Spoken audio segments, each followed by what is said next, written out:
The little girl clutched his sleeve and whispered, "Sir, that boy lives in my house." Adrian Vale had stood through gunfire without blinking, but those 8 words stopped him colder than steel. The ballroom around him still shimmered with crystal light and polished black marble, full of men who feared him and women who watched him the way people watch storms through glass. Yet the only thing he heard was the small, shaking breath of the girl beside him. Lila Hart stood in a dress too thin for a room this grand, one hand twisted in the fabric at her waist, the other gripping Adrian's jacket as if letting go might cost a life. Her eyes did not leave his face. At first, some of the guests thought it was a child's mistake, a nervous imagination, a poor girl saying the wrong thing in the wrong room. One man near the champagne tower even let out a short laugh before he noticed Adrian was not laughing. Adrian's expression did not harden all at once. It emptied.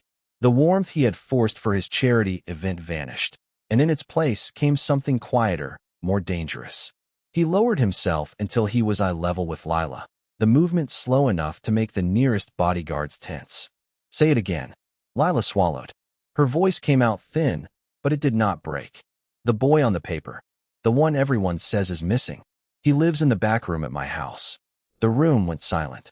An hour earlier, Eli Mercer's face had been printed on every table card and every donation screen in the hall, a smiling 10-year-old with dark hair and alert eyes, missing for 11 days. Adrian had not hosted the fundraiser out of sentiment. A state senator had been attending. Cameras had been rolling. The public needed to see that his empire still had a human face. But Lila's words cut through every careful layer of performance. A missing boy was no longer a photograph. He had walls around him now. A locked room. A breathing space. A terrible nearness. Adrian studied the girl. 8 years old, maybe 55 pounds, with scuffed shoes, tightly braided hair, and the stillness of a child used to being told not to speak. She was not performing. She was trying not to be seen even now, even after saying the one thing no one in that room could ignore. "Who brought you here?" Adrian asked. "My aunt cleans in the kitchen," Lila said. "I came with her." He understood the rest without asking. Staff family. Invisible people moving through the edges of rich rooms. The kind no one notices until they spill something or speak out of turn.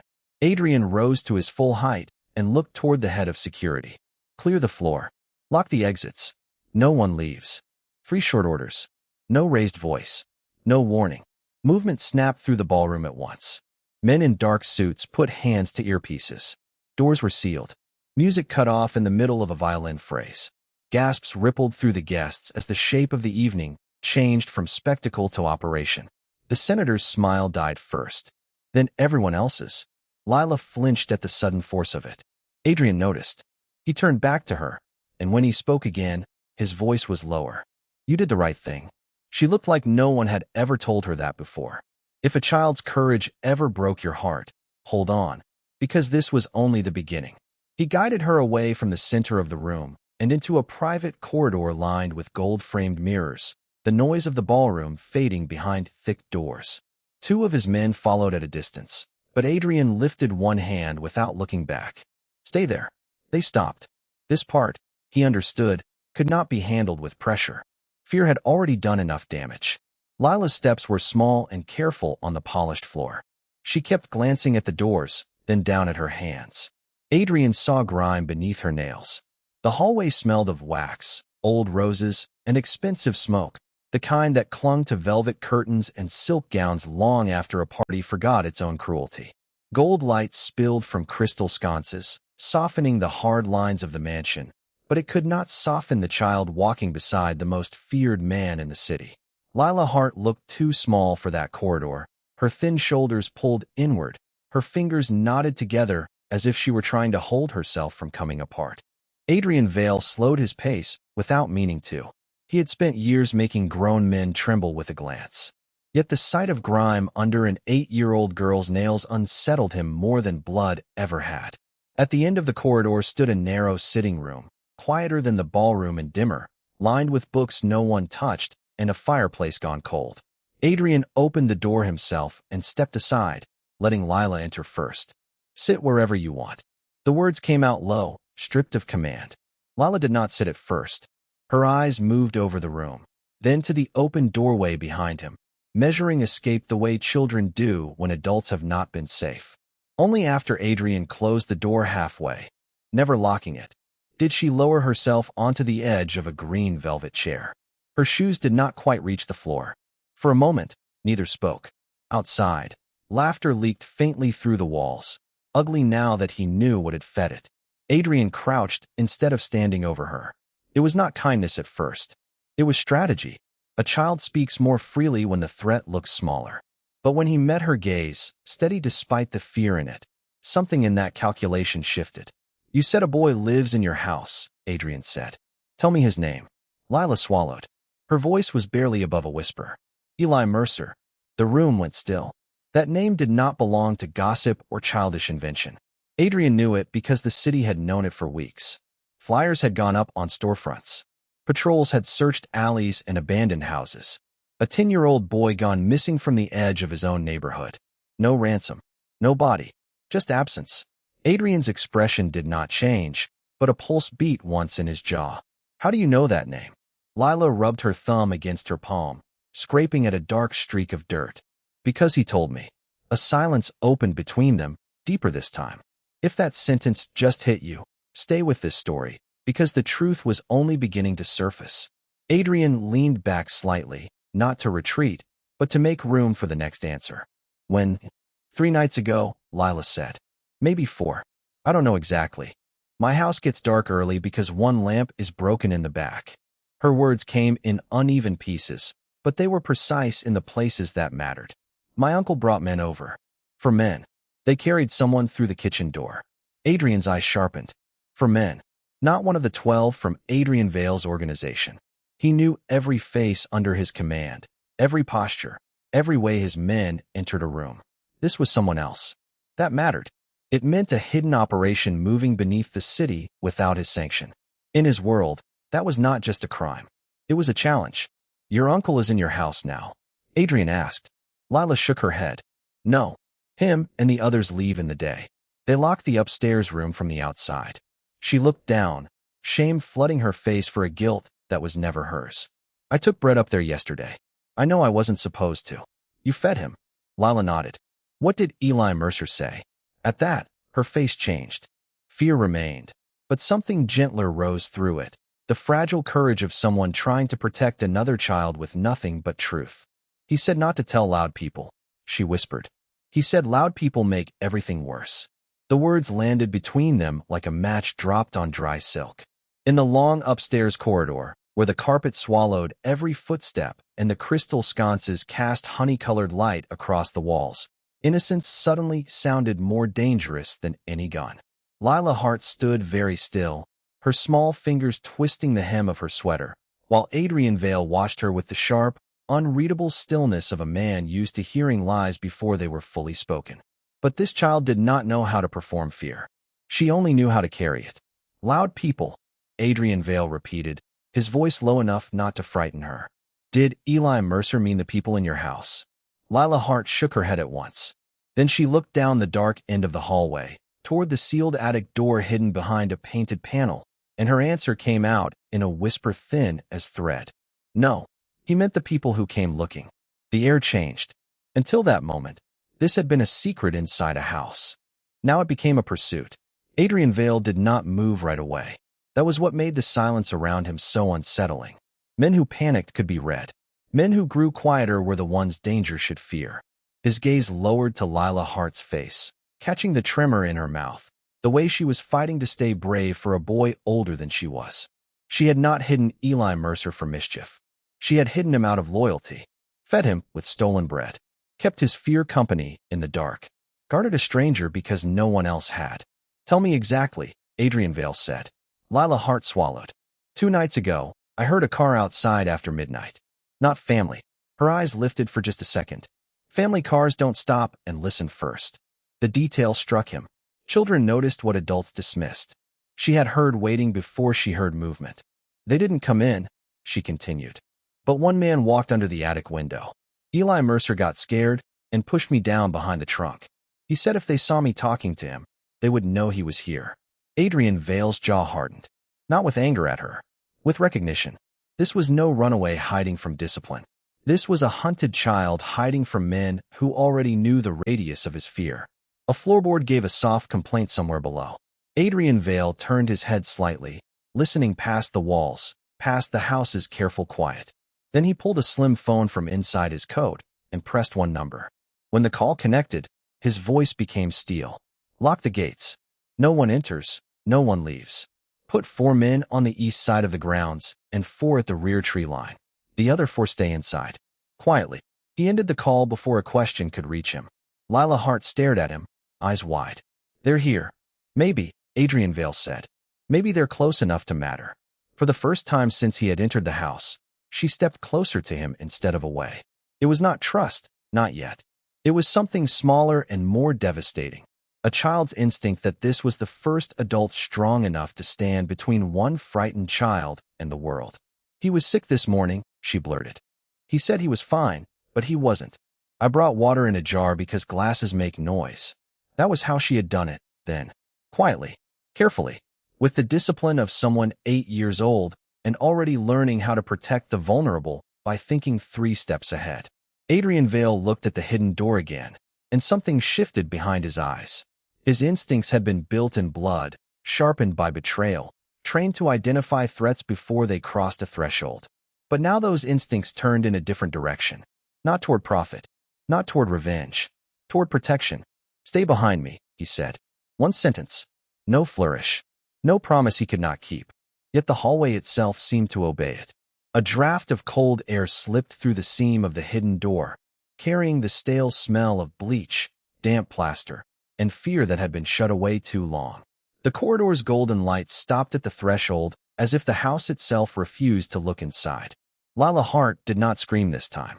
She only tightened both hands around the hem of her sweater and stared into the dark with the terrible steadiness children sometimes have when truth has already frightened them past surprise. Adrian Vale pushed the panel wider with one hand, his body angled in front of her without thinking. Beyond the false wall lay a narrow service stairway dropping into the back of the house, far older than the polished upper hall, its paint chipped, its rails scarred by decades of use. Halfway down, a small sneaker sat abandoned on one step. Not a child's toy, not old clutter. Recent. Lila Hart saw it first. That's not from our house, she whispered. The sentence mattered because her household was small enough for certainty. 3 people. No extra children. No visiting cousins. No harmless explanation. Adrian Vale's gaze moved from the shoe to the dust disturbed on the stairs, then to the faint scrape marks near the baseboard where something heavy had been dragged more than once. His associates had searched the grounds, the garage, the kitchen, every guest wing his men had been permitted to cross. But this passage had been sealed behind painted wood and family photographs. The lie had been built into the house. A sound rose from below, thin and involuntary, almost lost under the hum of the old ventilation system. Not words. A cough. Adrian Vale went down first, measured, silent, 1 step at a time. Lila Hart disobeyed him by only 2 steps, and that small rebellion changed everything. At the bottom of the stairs, the hidden corridor opened into a low storage room lined with shelves of canned food, folded blankets, and locked trunks. On a cot against the far wall lay a boy so pale under the single swinging bulb that he looked half carved from wax. His wrists were free, but the bruises around them told their own history. Lila Hart stopped breathing for a second. Then she said the name like a prayer she had found at last. Eli Mercer. Adrian Vale froze mid-step. The room went silent except for the bulb's soft chain click and the boy's uneven breaths. Eli Mercer turned his face toward the sound, too weak to rise, and the light fell across features Adrian Vale knew from somewhere buried under years of violence, deals, and funerals. Not the boy himself. The bloodline. The brow. The eyes. A dead man's face reduced to 10 years old. Eli Mercer was not just a missing child. He was the son of Daniel Mercer. Memory hit hard and clean. Daniel Mercer had once been the one honest bookkeeper who refused to let Adrian Vale's enemies wash cash through the shipping docks. Years ago, Daniel Mercer had disappeared after warning that a hidden network inside the port was trafficking more than money. Adrian had been told Daniel ran. Then Daniel's body had been found in the river. Case closed. Conveniently. Now the dead man's son had been hidden inside the house of the one family who should never have been connected to any of it. Lila Hart looked from the boy to the crates stacked in the corner. One had split open just enough to reveal the branded seal of a port warehouse Adrian Vale controlled before the docks were stolen from his reach. Her lips trembled, but her voice did not. "My uncle started bringing boxes here at night," she said. "He told everyone upstairs not to ask questions. He said loud people make everything worse." Her family had not merely been sheltering a child. Someone in that house had been used as cover for the men who hid Daniel Mercer's son and moved contraband through old service routes no one was meant to find. The old house seemed to inhale and hold it, every wall tight with the kind of silence that comes before splintering wood. Somewhere above the narrow corridor, a floorboard groaned. Rain tapped the kitchen window in thin, nervous beats. The truth Lila Hart had just spoken still hung in the air, raw and sharp, and Adrian Vale understood at once that confession had changed the house from a place of hiding into a trap. A hard knock hit the front door. Not a neighbor, not family. 3 knocks, then 2 more, slower this time. Lila flinched. In the dim yellow spill from the stove light, her small face lost what little color it had left. Adrian did not need another warning. Men who moved contraband through secret routes did not return to ask politely whether an 8-year-old had kept their secrets. They returned to erase problems. "Stay behind me." His voice landed low and final. From the back room came the faint rustle of movement. Eli Mercer had heard it too.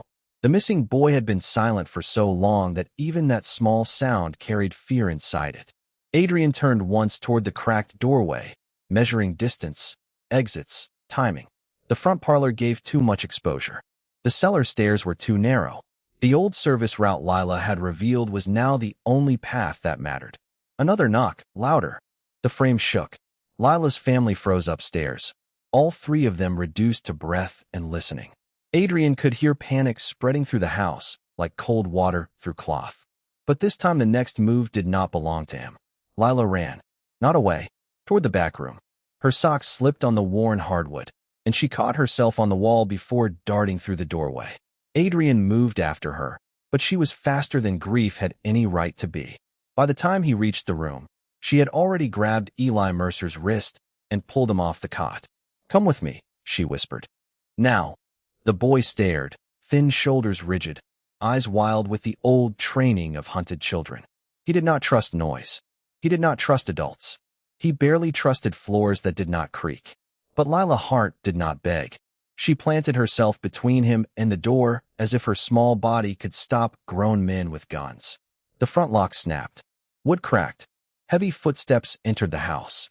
Adrian saw the moment Eli Mercer understood. Not safety. Not yet. But danger had found them again, and the little girl in front of him was choosing his life over her own fear. "Go," Adrian said. Lila pulled Eli Mercer toward a laundry closet at the end of the hall, shoved aside a hanging blanket, and revealed a narrow panel warped by age and moisture.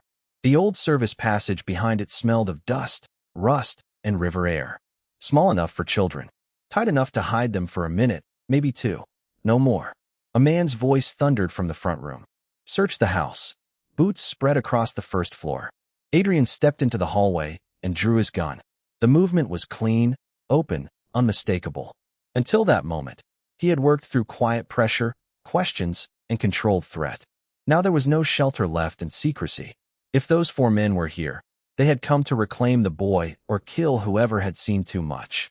The line could no longer be managed from the shadows. Comment below if you've ever seen courage come from the smallest person in the room. The first intruder rounded the corner and stopped cold. Adrian fired once. The shot cracked through the house like judgment. A body dropped against the wallpaper and slid down, leaving a dark streak. The second man lunged from the dining room doorway. Adrian slammed him into the banister, drove the gun into his ribs, and sent him sprawling unconscious across the floorboards. Behind the panel, Eli Mercer hesitated. Lila did not. Dust drifted through the slit in the hidden panel, turning the flashlight beam into a pale ribbon that shook with every breath.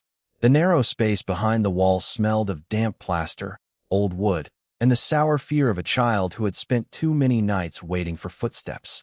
Lila was already halfway inside before Adrian could stop her, her small frame slipping through the opening with the kind of courage that made grown men look clumsy. On the other side of the wall, the house held its breath around them. No one spoke. Even the gun in Adrian's hand seemed louder in the silence. Then two eyes flashed in the dark. Eli Mercer was curled into the far corner, knees pulled to his chest, one arm thrown over his face as if he expected another blow. He was thinner than any missing poster could have prepared a person for.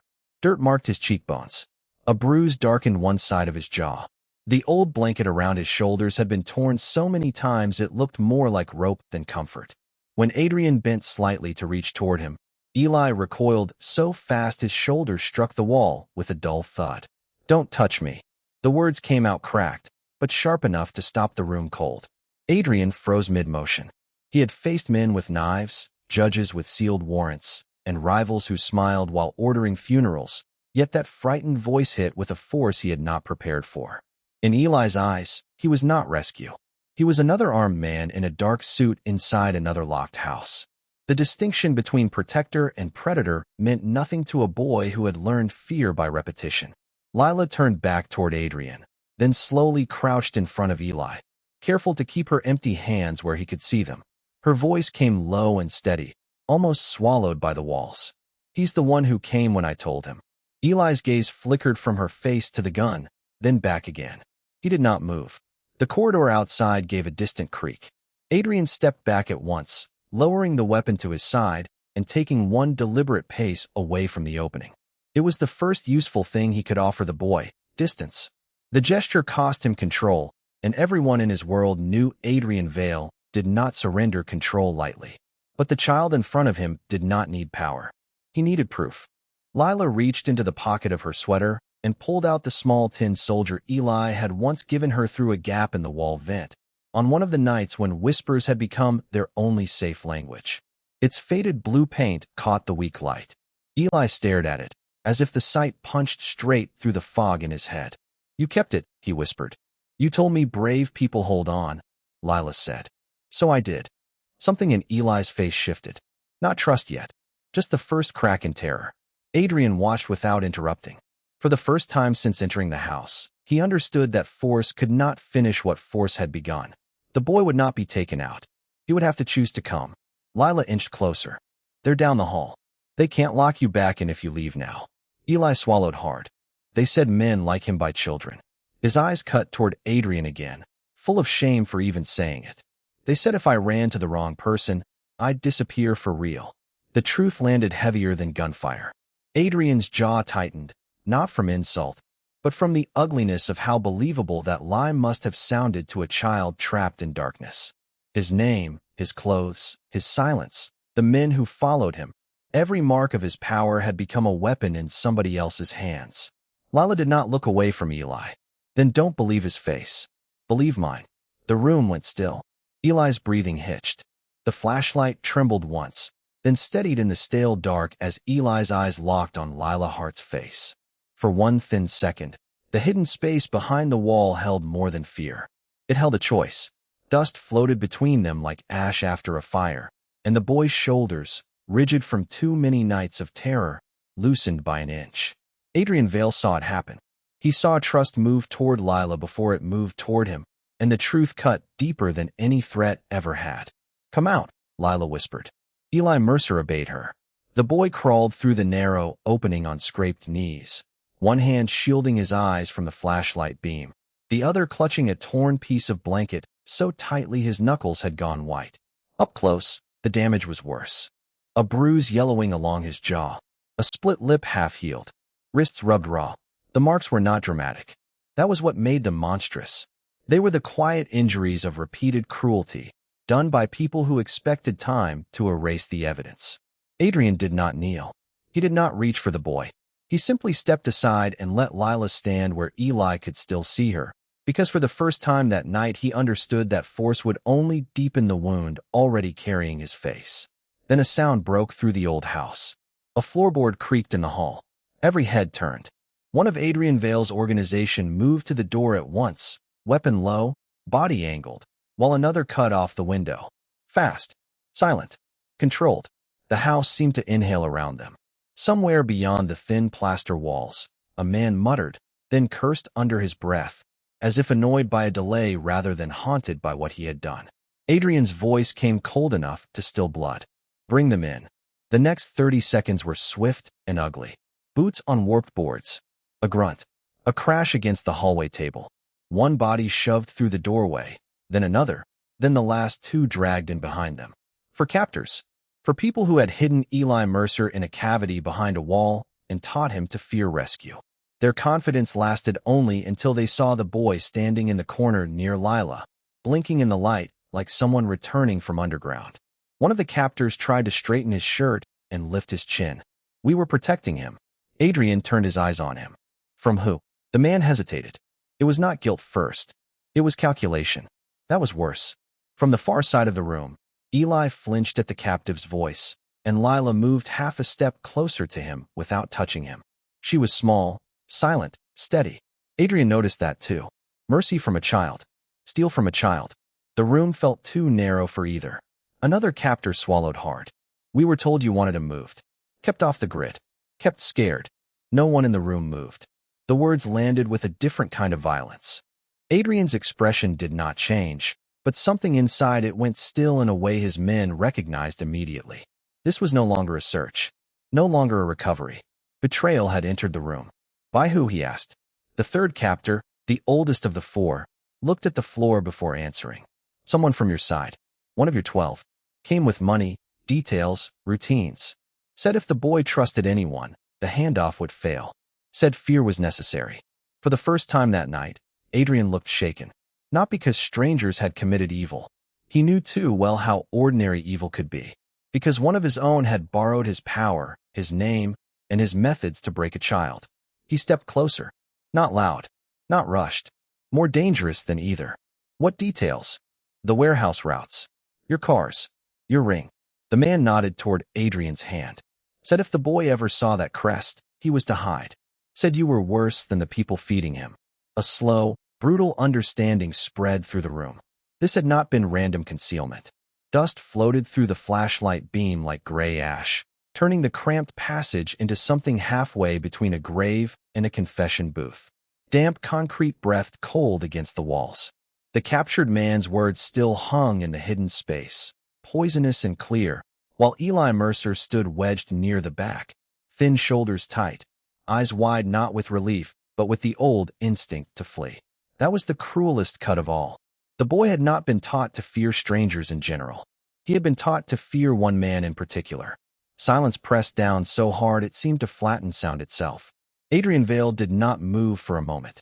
The silver crest on his ring, once a symbol that opened doors and ended arguments, now gleamed like evidence. Every mile his cars had traveled, every order passed through his organization, every whispered story told in his name suddenly turned against him. He had spent years building a machine so feared that even children learned its shape before they learned the truth. The revelation did not strike his pride first. It struck somewhere deeper, somewhere he had armored long ago and forgotten. Then a small hand slipped into the space between terror and power. Lila Hart stepped forward before any of Adrian Vale's organization could block her, before the captured man could spit another lie, before the room could harden again around adult violence. Her face was pale, but her eyes did not shake. She looked at Eli Mercer first, as if reminding him that one safe person was still standing in front of him. Then she turned toward Adrian Vale and lifted her chin with the solemn courage only a child could carry without knowing how extraordinary it was. Maybe he hid because your name got there before you did. The words were soft. They landed like a verdict. No one interrupted her. Not one of the 12 men behind Adrian Vale. Not one of the 4 captors now bound and cornered by their own panic. Even Lila Hart's family, huddled near the broken section of wall, seemed to stop breathing. The hidden passage had already exposed treachery. Now it exposed something worse. The distance between what a man was and what the world had learned to call him. Lila Hart took another step, slow enough that Eli Mercer would not startle. He looked at your ring and got scared, she said, glancing toward Adrian Vale's hand. But when you talked to me upstairs, you didn't sound like them. A flicker crossed Eli Mercer's face. Confusion. Hope. The painful beginning of doubt. Adrian Vale finally looked at the boy directly. Not as a problem to secure. Not as a witness to recover. as a child who had been surviving inside a story built from his reputation. The warehouse's mildew, rust, and stale air blurred for one dangerous second as memory rose sharp and merciless. A narrow hallway from years ago, a locked room, a younger version of himself learning that fear moved faster than truth and lasted longer. He had sworn no child would ever be made small in front of him again. Somewhere between power and survival, that vow had been buried under steel, money, and obedience. His throat tightened. Lila Hart saw it before anyone else did. Children noticed the cracks adults spend fortunes hiding. "You came," she said, the words almost a whisper now. "Maybe you were late, but you still came." Something inside Adrian Vale gave way. Not loudly, not dramatically, just enough.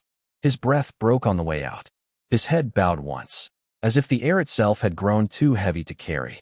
Moisture gathered in his eyes before he could kill it, before pride could drag the feeling back into darkness. One tear slipped free, then another, cutting through the cold expression men feared and trusted in equal measure. The room did not react. It simply watched the impossible happen. A man built from command and violence standing still in a dirty wall cavity while an 8-year-old girl told him the truth he could no longer outrun. Adrian Vale did not wipe the tears away. They stayed on his face as he straightened from the narrow cavity in the wall, the flashlight in one hand, the old folded drawing in the other. Dust clung to the knees of his black trousers. The hidden space behind the warped paneling smelled of mildew, plaster, and fear that had been breathing there for days. Lila Hart stood barefoot on the stained floorboards, small shoulders squared, watching him with the grave steadiness of a child who had already carried too much truth for her age. For one suspended second, nobody moved. Then Adrian turned, and the room itself seemed to recoil from him. "Bring him out," he said. Just 4 words. Quiet. Flat. Final. 2 of the 12 men from Adrian Vale's organization moved at once, tearing the loose panel wider with gloved hands. A cramped pocket of darkness opened behind the wall. Inside, curled against a beam with a blanket around his shoulders, was Eli Mercer. Too thin, pale, breathing. His eyes flinched at the light first, then widened at the sight of strangers, guns, and the little girl who had refused to abandon him. Lila took 1 step forward before anyone else could. "It's okay," she whispered. "You can come now." That was the difference between rescue and terror. Not force, not weapons. A child's voice. Eli hesitated, then crawled out on shaking hands. He stumbled when his feet touched the floor. Adrian crossed the distance in 2 strides and caught him before he fell. The boy went rigid at first, feeling the hard structure of a man built like a locked door, but Adrian did not grip him like property or evidence. He held him like something breakable that had survived too much pressure already. Behind them, the rest of Lila Hart's family stood frozen in the wreck of their own home, horror finally overtaking the lies they had agreed to live inside. The truth had weight now. It had a face. It had bones and bruises and a pulse. Adrian looked at them only once. That was all it took. The 4 people who had hidden Eli Mercer were dragged into the center of the room by 4 of Adrian's men, not beaten, not shouted over, just forced to stand in the open where concealment could no longer protect them. Public shame landed harder than any fist. 1 woman began crying. 1 man tried to speak. Adrian lifted a hand, and he fell silent mid-breath. "You starved a child in a wall," Adrian said. His voice did not rise. It sank. "You taught an 8-year-old girl to carry your sin." The room went still. He did not order blood. He ordered judgment. 2 men from his organization called the police from a burner phone and then stayed in place with weapons lowered but visible, making sure no one ran before the sirens arrived. 2 more documented the cavity, the blanket, the food scraps, the marks on the plaster. Adrian was not erasing this. He was preserving it. The law would receive the truth intact. Then he lowered himself to 1 knee in front of Eli. The gesture struck the room harder than violence could have. "You're going home," Adrian said. Eli's cracked lips trembled. "What if they take me back?" "They won't." Adrian said it with the certainty of steel, but his eyes had changed. Not softer, truer. Lila stood beside Eli, her small hand slipping into his. Adrian looked at her next, and whatever remained of his old distance broke there, quietly, completely. He saw what she had done, not with power, not with protection, but with courage no adult in that house had matched. She had fed someone hidden. She had spoken when silence was safer. She had forced a man like him to remember that human dignity was not a favor from the powerful. It was a debt the powerful owed. When the police arrived, Adrian did not interfere. For once, control meant stepping back. Statements were taken.